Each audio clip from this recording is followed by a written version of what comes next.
தமிழகத்தில் சட்டமன்ற தேர்தல் நடைபெறும் ஏப்ரல் 23ஆம் தேதியன்று பொது விடுமுறை என்று தமிழக அரசு அறிவித்துள்ளது.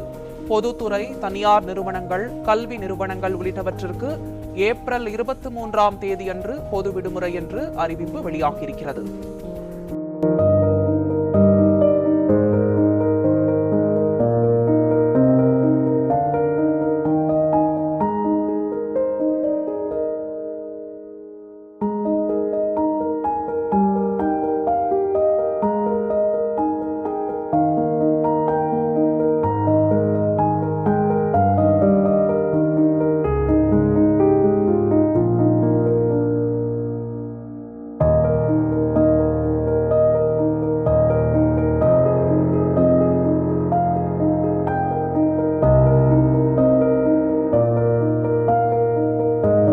என்ன மாப்பிள, என்ன அப்படி டிப்டாப்பா கிளம்பிட்டீங்களா?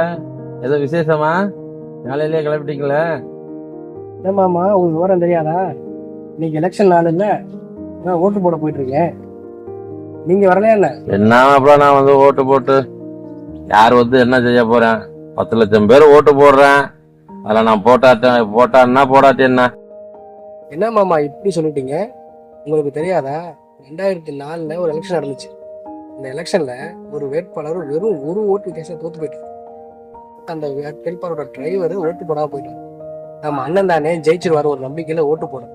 இந்த ஒரு ஓட்டு போட்டிருந்தாருன்னா அந்த ஊரே இன்னைக்கு சொர்க்கமா மாறி இருக்கு. என்ன மாப்பிள சொல்றீங்க? அந்த ஒரு ஓட்டுக்கு இவ்வளவு மதிப்பா? கண்டிப்பா மாமா, இந்த ஒரு ஓட்டு உங்க ஓட்டு தான். இந்த ஒரு ஓட்டு ஏன் ஓட்டு தான். இந்த ஒரு ஓட்டு பாத்துட்டு இருக்காங்களே இவங்க ஓட்டு தான். இருங்க மாப்பிள, அப்ப நானும் வரேன், போவான். எங்க ஓட்டை நாங்க போட்டுட்டோம், உங்க ஓட்டை எப்ப போட போறீங்க? அனைவரும் கட்டாயம் வாக்களிக்கணும். அன்பார்ந்த பெரியோர்களே, தாய்மார்களே மற்றும் என் இளைய தலைமுறை வாக்காளர் பெருமக்களே, நமது கிராமத்தின் வளர்ச்சி நம் கையில. மறக்காதீங்க, வர்ற ஏப்ரல் 23 ஏப்ரல் 2026 அன்னைக்கு நம்ம ஊர் தலைவிதியை நிர்ணயிக்க போற நாள். விவசாயம் செழிக்க, நம்ம வீட்டு பிள்ளைகளோட எதிர்காலம் ஒளிர, ஊழல் இல்லாத நல்லாட்சி அமைய நீங்க போட போற ஒவ்வொரு வாக்கும் ரொம்ப முக்கியம்.